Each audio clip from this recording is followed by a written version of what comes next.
Baik, di sini kami dari kelompok 6 yang tema 2 atau topik 2 mengenai pembaruan Islam.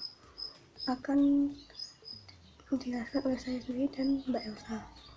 Langsung saja, yang pertama mengenai Islam periode modern. Di sini pada periode modern mulailah muncul kesadaran umat Islam. Kesadaran tersebut muncul ketika orang-orang Eropa berhasil menguasai dunia Islam. Pada awalnya sebenarnya bangsa Eropa lah yang mengalami kemunduran. Bangsa Eropa juga pernah dikalahkan oleh umat Islam pada zaman abad klasik. Di sini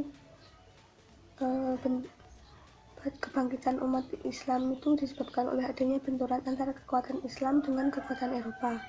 Benturan itu menyadarkan umat Islam bahwasanya sudah cukup jauh tertinggal dengan Eropa. Kerajaan Turki Utsmani yang langsung menghadapi kekuatan Eropa yang pertama kali. Nah, kesadaran tersebut membuat penguasa dan pejuang-pejuang Turki tergugah untuk belajar dari Eropa guna pemulihan kembali kekuatan Islam. Kerajaan Turki mengadakan suatu gerakan pembaharuan dengan mengevaluasi kerajaan Turki. Yang menjadi penyebab mundurnya Islam dan mencari ide-ide pembaharuan dan ilmu pengetahuan dari Barat.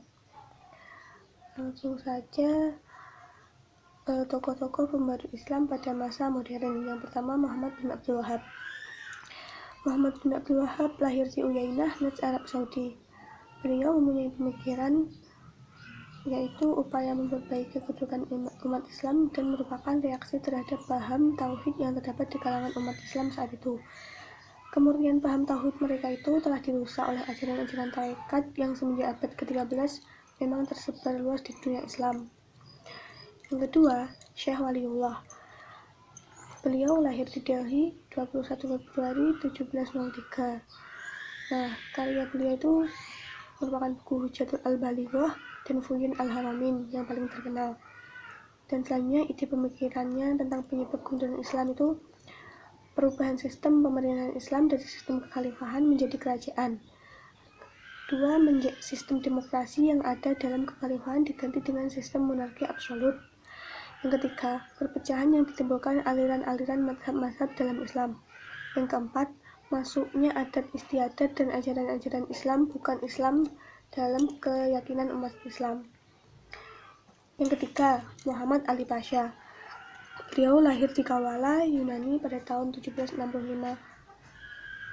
Masehi dan wafat di Mesir pada tahun 1849. Muhammad Ali Pasha juga mempunyai ide dan gagasannya yang sangat inovatif, yaitu mendirikan sekolah-sekolah modern, memasukkan ilmu-ilmu modern dan sains ke dalam kurikulum. Maka dari itu, sekolah-sekolah inilah yang kemudian dikenal sebagai sekolah modern di Mesir pada khususnya dan dunia Islam pada umumnya. Saat itu Mesir mempunyai sistem pendidikan tradisional seperti kutab, masjid, madrasah, dan jami' al-azhar. Sementara itu, ia melihat jika ia memasukkan kurikulum modern ke dalam lembaga pendidikan tradisional tersebut sangat sulit. Oleh sebab itu, ia mengambil jalan alternatif dengan cara mendirikan sekolah modern di samping madrasah-madrasah tradisional yang telah ada pada masa itu masih tetap berjalan.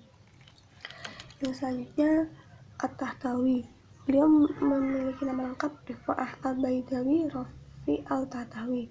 Beliau lahir tahun 1801 Masehi di Tahta dan beliau wafat pada tahun 1873 Masehi di Kairo. Dan juga beliau memiliki pemikiran yang pertama, ajaran Islam bukan hanya mementingkan soal akhirat tetapi juga soal hidup dunia. Umat Islam juga harus memperhatikan kehidupan dunia. Selain mengenai tersebut juga ada kekuasaan raja yang absolut harus dibatasi oleh syariat. Tetapi juga soal hidup di dunia, umat Islam juga harus memperhatikan kehidupan dunia. Maksudnya kekuasaan raja yang absolut harus dibatasi oleh syariat. Raja harus bermusyawarah dengan ulama dan kaum intelektual. Lalu syariat harus diartikan sesuai dengan perkembangan modern. Selain itu masih ada pemikirannya, masih ada banyak, tapi saya sebutkan itu saja. Yang selanjutnya akan dijelaskan oleh teman saya Mbak Elsa. Terima kasih. Di sini akan melanjutkan dari pemateri sebelumnya tentang tokoh-tokoh pembaruan dunia Islam masa modern. Yang selanjutnya yaitu yang bernama Jamaluddin Al-Afghani. Jamaluddin lahir di Afghanistan pada tahun 1839. Beliau meninggal di Istanbul pada tahun 1897. Beliau telah menjadi pembantu bagi Pangeran Dost Muhammad Khan di Afghanistan di tahun 1864. Ia menjadi penasehat Sher Ali Khan. Ada beberapa pemikiran Jamaluddin Afghani tentang pembaruan Islam adalah sebagai berikut. Yang pertama, kemunduran umat Islam tidak disebabkan karena Islam tidak sesuai dengan perkembangan zaman dan perubahan kondisi. Yang kedua, untuk mengembalikan kejayaan pada masa lalu dan sekaligus menghadapi semua modern. Yang ketiga, corak pemerintah otokrasi dan absolut harus diganti dengan pemerintahan demokratis. Yang terakhir, tidak ada pemisahan antara agama dan politik. Selanjutnya, tokoh selanjutnya yaitu Muhammad Abduh. Muhammad Abduh dilahirkan di Mesir pada tahun 1849 Masehi. Bapaknya bernama Abdul Hasan Khairullah, berasal dari Turki yang telah lama tinggal di Mesir. Ibunya berasal dari bangsa Arab yang silsilahnya meningkat sampai ke suku bangsa Umar bin Khattab. Pada tahun 1866 Masehi, Muhammad Abduh meneruskan studinya ke Al-Azhar. Sewaktu masih belajar di Al-Azhar, Jamaluddin Al-Afghani datang ke Mesir dalam perjalanan ke Istanbul. Disinilah Muhammad Abduh untuk pertama kalinya bertemu dengan Jamaluddin Al-Afghani. Dan di sini ada beberapa ide-ide pembaruan Muhammad Abduh yang membawa dampak positif bagi pengembangan pemikiran Islam adalah sebagai berikut. Yang pertama, pembukaan pintu ijtihad. Menurut Muhammad Abduh, ijtihad merupakan dasar penting dalam menafsirkan kembali ajaran Islam. Yang kedua, penghargaan terhadap akal Islam adalah ajaran rasional yang jalan dengan akal, sebab dengan akal ilmu pengetahuan akan maju. Yang ketiga, kekuasaan negara harus dibatasi oleh konstitusi yang telah dibuat oleh negara yang bersangkutan. Tokoh yang selanjutnya yaitu Rashid Ridha. Rashid Ridha ini adalah murid Muhammad Abduh yang terdekat. Ia lahir pada tahun 1865 di Al-Qalamun, suatu desa di Lebanon yang letaknya tidak jauh dari kota Tripoli. Rashid Ridha ini meneruskan pelajarannya di salah satu sekolah agama yang ada di Tripoli. Tetapi pada itu hubungan dengan Al-Syekh Husain Al-Jiz berjalan terus, dan guru inilah yang menjadi pembimbing baginya di masa muda. Ada beberapa pemikiran Rashid Ridha tentang pembaruan Islam adalah sebagai berikut. Yang pertama, sikap aktif dan dinamis di kalangan umat Islam harus ditumbuhkan. Yang kedua, umat Islam harus meninggalkan sikap dan pemikiran kaum Jabariyah. Yang ketiga, akal dapat dipergunakan untuk menafsirkan ayat dan hadis tanpa meninggalkan prinsip umum. Yang keempat, umat Islam menguasai sains dan teknologi jika ingin maju. Dan selanjutnya, tokoh yang bernama Sayyid Ahmad Khan.